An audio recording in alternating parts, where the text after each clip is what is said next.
Sa San Pascual, Borias, Masbate, nakilala ko si Nadina Espares, ang housemate ng libu-libong balin sa sayaw o Glossy Swiftlet. Nakita natin yung mga balin sa sayaw, pumasok na doon sa kanilang, sa loob ng bahay niyo, no? Gantong oras po ba yun everyday nagaganap? Tuwing hapon po, pag in between 5 to 6:30 po, umuwi na sila. Kasi po pag may tao na po doon, hindi na po sila papasok. Once na nakapasok na sila, kahit may pumasok man, they will just stay there. So naghintay muna kami hanggang dumilim. Unti-unti natin nakikita yung ilan sa mga balin sa sayaw na isa-isang pumapasok doon sa butas. May isang butas doon kung saan, kumbaga yung pinaka-gate nila, doon sila pumapasok. Eto ma'am, ito yung pinaka-maliit na pasukan nila, lagusan. Opo. Ginawa niya, sinadya niya, ano? Dati po sir, doon sa isang garahe namin sa kabila. Tapos, lumiit po yung butas, pinalitan namin. Bakit niyo gustong dito na lang sila dumaan? Hindi po kasi po, marami po doong ipot.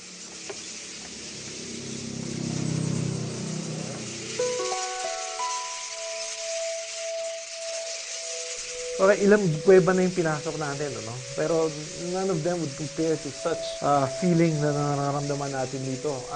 Unang-una, ang kapal, ang tindi ng amoy. Dahil malamig yung area dito, as compared to other areas sa labas, at madilim, wala masyadong sunlight na pumapasok, kaya siguro napili nitong mga ibon na ito na dito manirahan. Kahit pa si Dina ang may-ari ng mansyon, nasakop na raw ng mga bisitang ibon ang buo nilang basement. At 2 dekada na silang hindi umaalis dito. Hindi ba kayo nangihinayan dito sa space na ito? Bahay niyo to eh. Dati po, naisip na namin. Kaya lang, nakapul yung mga ibon. Kawawa yung mga ibon. Kasi bumabalik po talaga eh. Ilang taon na itong nangyayari? Nag-start po ito 1993. 1993. Ngayon po is 24 years na po sila dito. Nagumpisa lang daw sa 2 piraso ang mga ibon. Noong ginagawa pa lang ang basement ng bahay. Hanggang sa dumami ito.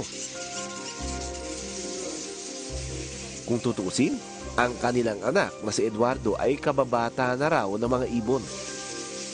Kaya't kilalang kilala na niya ang mga ito. 5 years old pa lang siya, nung dumating dito yung mga balin sa sayaw. No? Nakikita niyo po siya, dalawa siya, Peryan, kumbaga bagong kasal, gumagawa sila ng bahay. Bagong kasal! Kasi isang pamilya, mga 6 sila. Itong isang grupo na to, pamilya yan. Pamilya yan, pamilya. So naging established din pala sila ng parang families, tsaka neighborhoods. No? Laway lang ang puhunan. Ang mga pugad ng balin sa sayaw ay gawa sa laway ng ibon. Kilala itong sangkap sa nido soup at mahal kung ibebenta. Ito, tingnan mo ito. Kakaiba itong ginamit nila dito. Oh.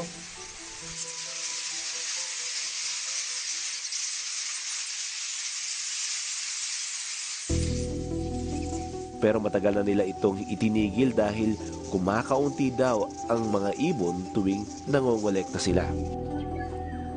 At kinumbinsi sila ng lokal na pamahalaan na buksan na lang para sa mga turista ang kanilang bahay. Ipinagbabawal din sa batas ang pangolekta ng mga pugad o anumang wildlife byproduct nang walang permit. Kailan po kayo nag-umpisang makilala dito sa lugar ninyo? Dati po nung mga 90s, may pumupunta po dito, bumibili po sila ng nest. Ano bang effect kapag kinukuha niyo yung mga nest? Wala na pong makikita. Pagkatapos po, hindi po sila dumami ng ganito karami. Parang 10 times po na dumami sila. Para siguro nalulungkot kung kinukuha yung mga nest nila. Opo, nabubulabog, no? Hindi ba kayo nag-worry na baka pati yung sala nyo naman next time, yung tirahan o yung kwarto nyo or dito lang ba talaga sila? Dati po, may dalawa doon sa sala namin. Tapos, gumawa ng nest doon. Kinausap ko lang naman po. Sabi ko, huwag umusin yung bahay natin kasi wala na kaming bahay. Oo nga naman, no? So, gano'ng kadami pong turista yung pumupunta dito para tignan itong mga ibon? Itong year na ito, sir, parang marami na po. Marami pag summer time. Pag summer time. Para kina Dina, hindi salot ang mga ibon dahil umaakit ito ng mga turista. Oh, wow! ang kapal ng ano dito, may parang layer of smell, of scent. Nararamdaman mo sa mata. Siguro kung bibilangin, ay, nagkaroon na po ba kayo ng accounting dito before? Nasa 40,000 po. 40,000 noon po yun. When was that? 2013 po yata yun. 2013. 14, 15, 16. So that was 4 years ago. Sobrang dami, grabe.